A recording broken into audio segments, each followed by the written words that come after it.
Ladies and gentlemen, welcome to the VIP content here at the World Fitness and Wellness Online Summit.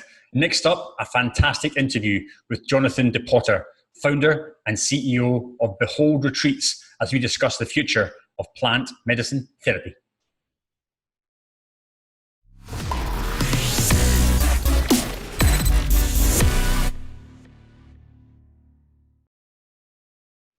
Jonathan, thank you very much for joining me here today. How are things in sunny Thailand? Very well, thank you, Ross.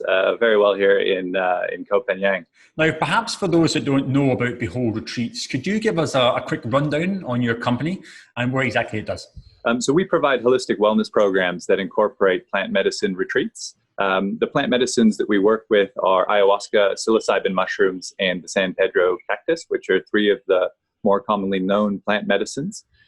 We facilitate retreats in idyllic locations in Europe and in Central and South America, where these plant medicines are legal. Our motivation at Behold Retreats is really to elevate our clients to peak performance and well-being, and to do so by leveraging the scientifically proven benefits of plant medicine. Our programs draw upon the science that has come out of a number of leading universities and the research that they've done over the past decades from institutions like Harvard, like Johns Hopkins University, NYU Imperial College in London, amongst others, and which has really been proving out that the plant medicine, or psychedelics as they're sometimes commonly referred to, are both safe and transformative in their effects. The results that have come from this research are really quite compelling. You may have heard this stat before that, up to 50% and sometimes even more than 50% of the participants in these clinical trials report that the experience is the most significant experience of their lives. 80% of the participants rate that as the experience as one of the top 5 most meaningful experiences of their lives. So the benefits are really quite staggering. We see measured increases in or measured improvements in mood, in positive behavior, in cognitive brain function, as well as feelings of social connectedness. And these improvements are not only reported by the individual, but they're also seen by family and friends. So they're actually observed by people within the broader social group. So at Behold Retreats, really our focus is to make these benefits available to our clients. We curate these programs very much based upon our clients' needs, their dreams, their goals, and we help them be matched with the right coach or the right therapist, depending upon their needs, the right plant medicine, and also we curate the right plant medicine retreat experience to facilitate a really introspective kind of personal transformation journey. Let's talk a bit more about trying to give our audience a more visual representation of each retreat. Are you basing each retreat on a one-off experience, or kind of niche experience around plant medicine, or is it more of a holistic experience? Yeah, good question. Thanks, Ross. So typically our programs span 1 year. The more intensive component was within the kind of first 8 to 12 weeks. And then we have subsequent follow-ups with our clients to ensure that they're really holding themselves accountable to the big positive life changes that hopefully they would have set themselves through the course of that more intensive periods. Typically, what we see with our clients is that, with the first program, they will often come back with the second, and that reflects, my own experience, that reflects experience of close friends who have gone through their own plant medicine experiences. And typically clients come to us for kind of three different reasons. One is healing work. So perhaps they have experienced some childhood trauma or some trauma in their life. Perhaps they're suffering from mental health disorders. That could be anxiety, depression, addictive disorders that have become so common and pervasive in our culture today. So, for example, alcohol and pornography are two. Often people come to us because of their interest in self-discovery and growth. They really want to feel calmer, more patient, more empathetic, more connected with themselves or their broader social circles. And then the third reason that people come to us is also around spiritual growth. And speaking from personal experience, my meditation practice has certainly been enhanced. So through plant medicine. So those are kind of the three reasons that typically people come to us. Within our programs, we have 4 broad phases. So the first is around education, making sure that our clients are really they really understand what they're signing up for ahead of actually participating in a program with us, because this is not easy work. It's challenging work, but it's really beneficial for those who participate. The second phase is preparation, so making sure that they have all of the necessary tools in preparation for their retreat, and they'll work with a coach and a therapist for that. Finally, we send them on the retreat in a legal location. Like I said, we've got locations scattered about the globe in legal locations. And then finally, and most importantly, it's the post-retreat integration work, which is really about helping them maximize the benefits into their daily lives. I think the retreat experiences themselves are really phenomenal, but that's not their daily life. And so what's important to us is that when we bring them home, that they're actually able to make these, sustained improvements to daily life as they return to their work and their family and their friends and all of the things that trigger them, because that's really where the benefits come in. And also by taking up more sustainable sorts of practices like yoga and meditation and healthy eating and all of those sorts of good things. Now, plant medicine has been around for centuries, but of course, to many, it's a new phenomenon. It's something that they're only just kind of realizing that there are commercial activities and retreats based around this. What are the people's normal reactions when, of course, you start talking about plant medicine? And I suppose you had your own initial reactions to plant medicine. What are your thoughts? Is it skepticism is one of them? Is it our curiosity? I'd love to get your opinion and your own thoughts from personal experience. Yeah, sure. And I think on the whole, people have been far more curious and open-minded than I would have expected when I embarked upon this. I've been living in Asia myself for the past 8 years, where this topic, the topics of mental health as well as the topic of plant medicine are not often spoken about. But if you go to a place like Silicon Valley in the US, where a number of my friends live, this is a commonplace topic. It's happening at the restaurants where groups of friends are getting together every night. And I don't think that's necessarily a coincidence. We have luminaries like Steve Jobs who credit a great deal of their success to this sort of these sorts of experiences. And again, I don't think that comes as a coincidence. Today we have 1 in 6 people pre-coronavirus that were suffering from mental health disorders. So I think that's sufficient in terms of evidence to suggest that the current modalities that we have today are just insufficient. And any mental health practitioner, or the majority of, will tell you that the therapeutic and the pharmacological tools that we've been using are not necessarily turning around the worrying trends that we see. So I think the science is definitely there. We've got the decades of science, and I think people are really increasingly receptive to this promising subject. In terms of my own personal journey, it's been a pretty humbling experience, to be honest. Growing up in Hawaii, I saw a lot of, the cool kids around me who were drinking and smoking and partying and also participating in plant medicine. They didn't give me a sense that there was good experiences to be had, that there was growth experiences to be had from this sort of thing. So I avoided it myself.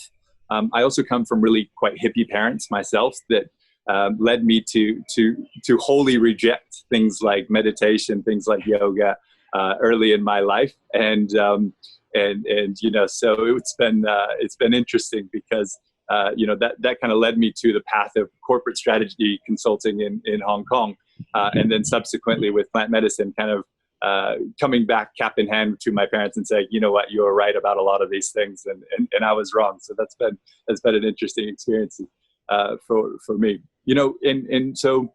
For me, when friends first started telling me about plant medicine and that I might consider it, I was initially pretty skeptical and pretty hesitant, even perhaps dismissive.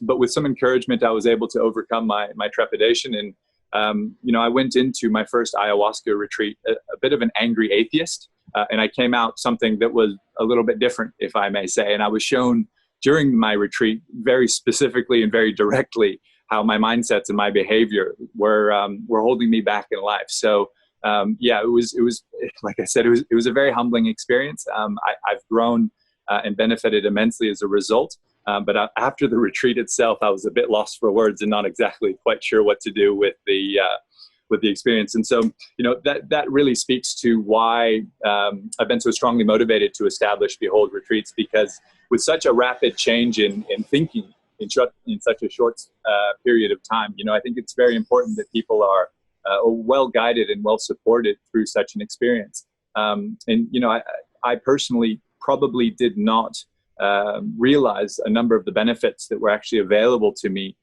as a result of the retreat experience, because I didn't have that therapist and I didn't have that coach after the experience. And so it was just very difficult for me to integrate a number of those lessons that I could have benefited from during my first retreat experience. So yeah, I think, again, like I said before, the retreat themselves are great, but really the benefit is upon returning to daily life and to maximize and making sitting in traffic an enjoyable experience. That's the target, not when you're off retreat escaping from your daily life. You touched on benefits earlier, Jonathan, whether it's mood, behavior, self-awareness, mindfulness. How do these benefits vary person to person? Is it an age difference? Is it a religious difference? Is it a skepticism difference? How do you see these benefits playing out across your customers? Yeah, great question. Thanks, Ross. And I think it's worth setting the context of, everyone obviously has had their own experience up until, their first plant medicine experience, their own family history, perhaps some of their own trauma, some of their own mindsets, some of their more hardwired behaviors. And so, yes, the benefits very much differ person by person. It's also worth noting that, with the broad variety of different plant medicines and different contexts under which they can be used in a therapeutic setting, that can also influence the sorts of experiences and so benefits that people might experience. I think, there's some broad patterns that emerge time and time again around reconnection and a real sense of kind of positivity and renewal. And I think in particular, the theme around reconnection is interesting, because people often report kind of a sense of reconnection between mind, body, and soul, a reconnection with their family and with their friends at a deeper level, and also a deeper connection with the kind of the world and the universe at large, and kind of really feeling in a deeper way that you're actually part of that. And so those are really the themes that kind of that reemerge. I think there's some underlying neurological changes that do take place, which I think are which do promote these benefits. And one of those in particular is called neurogenesis. Neurogenesis is kind of the creation of new neurons that happens during your plant medicine experience, as well as the formation of new connections between the existing neurons, and that these two things in combination actually facilitate the exchange of information and communication between parts of the brain that may have somehow become disconnected over time, or parts of the brain that do not normally exchange information. And this can lead to some big realizations, because I sometimes give the example, if you're someone who's cheating on their wife and also says that you love your wife, then those two thoughts are actually incongruent. And so what tends to happen is that there's a coherence that emerges within the brain that actually leads the person to think, actually, I should stop doing that. I need to tell my wife what's going on, and I need to try to make good in my life. And that's just one sort of example of the sort of experience that someone can have. But what's really interesting here, and the science here is not proven, but what's believed by a number of the leading researchers, is that these neurological effects, this neurogenesis effect, is actually what's responsible for healing at the level of the brain on a physical level, and that explains why, relative to, say, some of the therapeutic or pharmacological solutions, that actually plant medicine can actually treat the problem at its root cause, which explains the sustained benefits, because your brain is literally and physically growing and becoming more coherent as an organ across the brain, if you will. One of our advisors, who is a gentleman by the name of Will Siu, who's a Harvard and Oxford trained psychiatrist, he has a quote which I absolutely love. He says that plant medicine is a non-specific amplifier of the subconscious. And I think that's so true. You know, these experiences really allow you unparalleled access to navigate and explore your own mind, and to be able to identify those things and deal with those things that are really holding you back from your potential. So for me personally, you know, I think I could speak for hours about the benefits, but, you know, I think better relationships, calmer, more empathetic, etc. But, you know, I'm also conscious that I'm here on behalf of plant medicine and on behalf of Behold Retreat. So what I would really encourage any listener to do is to go do your own research and see the stories that are out there, because the benefits and the stories are really just incredible. The benefits are wide-ranging and surprising, to be honest. So would encourage absolutely everyone to do their own research on the subject. The benefits are there, the stories are there. What's perhaps some of the sticking points to getting people to actually move forward and take up the experience? I know they've probably got maybe a few myths out there that we should debunk. I suppose with any new concept in the marketplace, there's concerns maybe or question marks around safety, around value for money, around credibility. Let's debunk some of those. What are your thoughts on some of these myths that are perhaps floating out there when it comes to plant medicine? I think it's the right question to ask. You know, I think at the level of the individual, this is a bit of unknown territory, but we do have now decades of research that we can leverage to give ourselves a good degree of confidence. The other thing that I think does play in is that we see an unprecedented number of psychiatrists and therapists that are taking up training in relation to plant medicine. And so, you know, to some extent, I think that can speak for itself. In terms of the safety and the doubts, I'm always very quick to recognize. I myself am not a scientist in this regard, but you know, there's great resources out there from the likes of Johns Hopkins University, from the likes of Harvard, and you know, I would encourage everyone to refer to that body of evidence. I think the other thing to recognize is that, you know, there are risks, and you know, everyone knows someone who's had a bad experience if they don't know that person directly. But if you look at the stories that sit behind the more challenging cases, the overwhelming majority come from three different places. The first is that there's multiple substance abuse. You know, people commonly taking plant medicine alongside alcohol, and that's very much not recommended. The second is that the context for the use of plant medicine isn't the right one. So instead of a therapeutic setting, someone has taken some plant medicine and gone to a party, or they've gone to a concert, and that's a pretty overwhelming context to be in without plant medicine. And I personally have never experienced anything along those lines at that sort of a context, and I could never imagine experiencing it in that sort of a context, because it's just simply not the right one. The third is that there's lack of or poor medical screening. And so, you know, I think there's this is important work. It does have contraindications with certain other medications, and so it's very important that, you know, someone is healthy and that they are well screened ahead of participating in a plant medicine retreat or experience. And so, what I would say is that, you know, for anyone who's exploring or considering plant medicine, be sure that you choose who you work with incredibly carefully. And again, that speaks to our motivation to establish, you know, Behold Retreats, is that we want to provide safe, guided, immersive, and transformative journeys, and to make sure that all of the infrastructure that's required around the experience, to make sure that people are kept safe, both physically as well as psychologically, throughout their experience. You know, I think in terms of the other barriers, you know, it's unfortunate in that in many countries, these experiences are not legal. So what that means is that there's international travel that's required, and a certain amount of investment that actually prohibits a large portion of the population for actually benefiting from this. So my hope is that over time that changes, but that is unfortunately the reality today. I know the industry, of course, on a commercial basis is quite young, even though it is a millennia old. How have you seen the industry itself change in these past couple of years, Jonathan, in terms of geographically, scientifically, even commercially?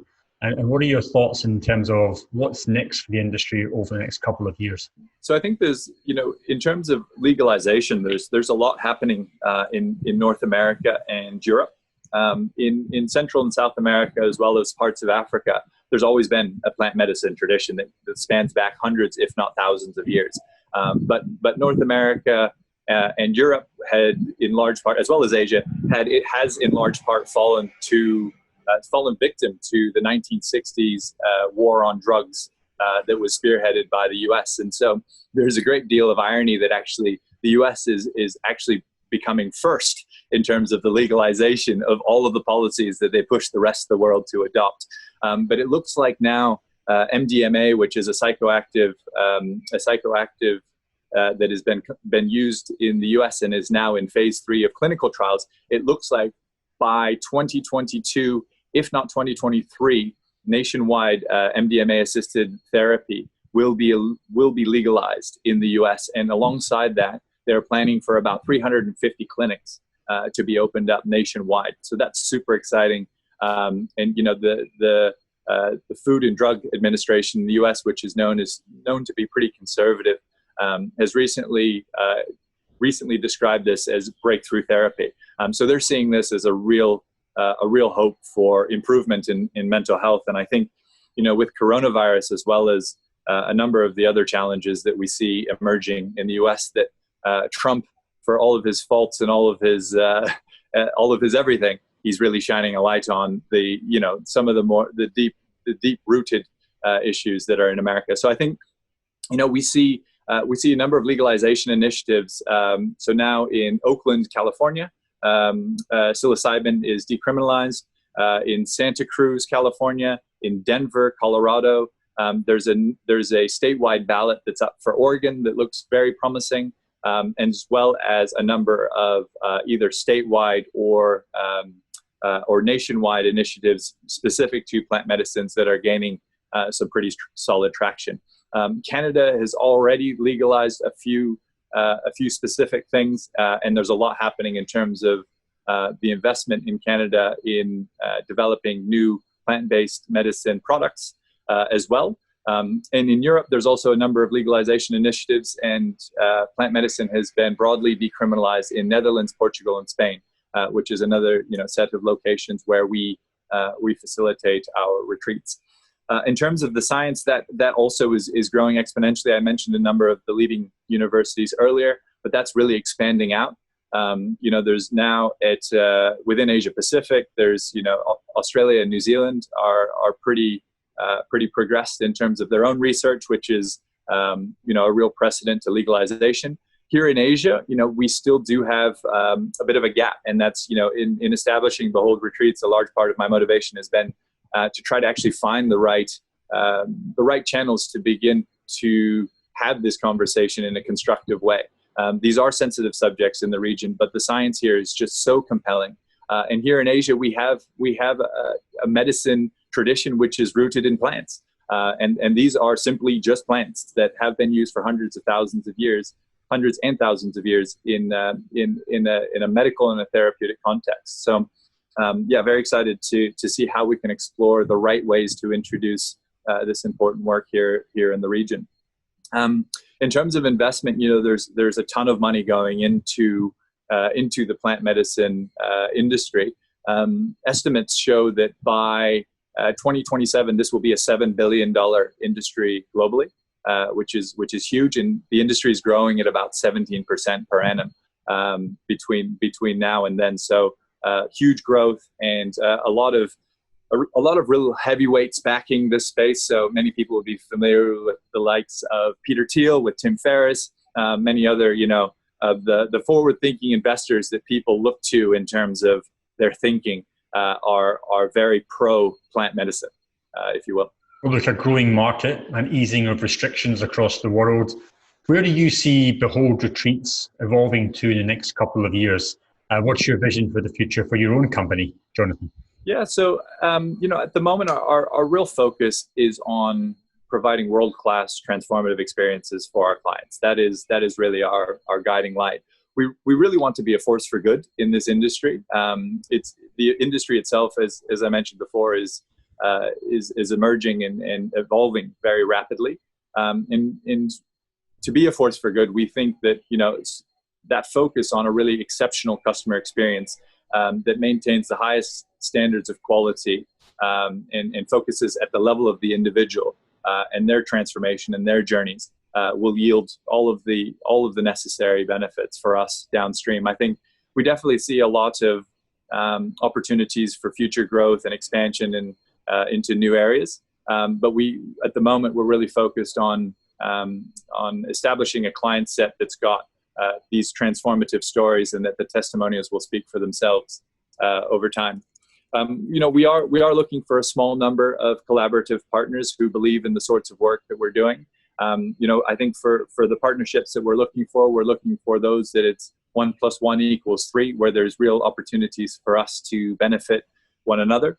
It's been really rewarding to work with one of our partners who's remaining silent for the time being, but we've been working with their leadership team to really help them push their thinking on where they could be in 2, 3, 5 years' time, and using plant medicine as actually a part of that to heal themselves individually, and then to come together collectively to really push the envelope in terms of where they want to be as an organization and how they want to work together. And that for me has been super rewarding and super motivating. Well, I think, Jonathan, as you're seeing this wellness ecosystem grow exponentially, I think there's no denying the value and the benefit that plant medicine can bring to this community. Jonathan, we wish you and the team every success in continuing to build awareness and your own company. It's an incredibly exciting commercial frontier, ladies and gentlemen. And if you want more information, please do reach out to Jonathan, both about plant medicine and, of course, about the opportunity to take part in one of his retreats. Jonathan DePorter, thank you very much indeed. Thank you, Ross. Just in closing, there's a few things I wanted to say. I wanted to again encourage anyone who's interested to do their own research. This is a super personal subject. And everyone I think should be encouraged to decide whether it's right for them. It's a question that's worth asking yourself. And the second thing, Ross, is I just wanted to say thank you for the opportunity to have a conversation. I'm really excited about participating in your upcoming event. I think the work that you guys are doing with Fit Summit is super exciting, and it's important work. And I'm excited to be a part of your platform and and look forward to connecting with the network more broadly. Thanks, Jonathan. Ladies and gentlemen, you'll see at the bottom of the screen now a quick URL. Please do look Jonathan up, and we'll see you later on. Thanks very much.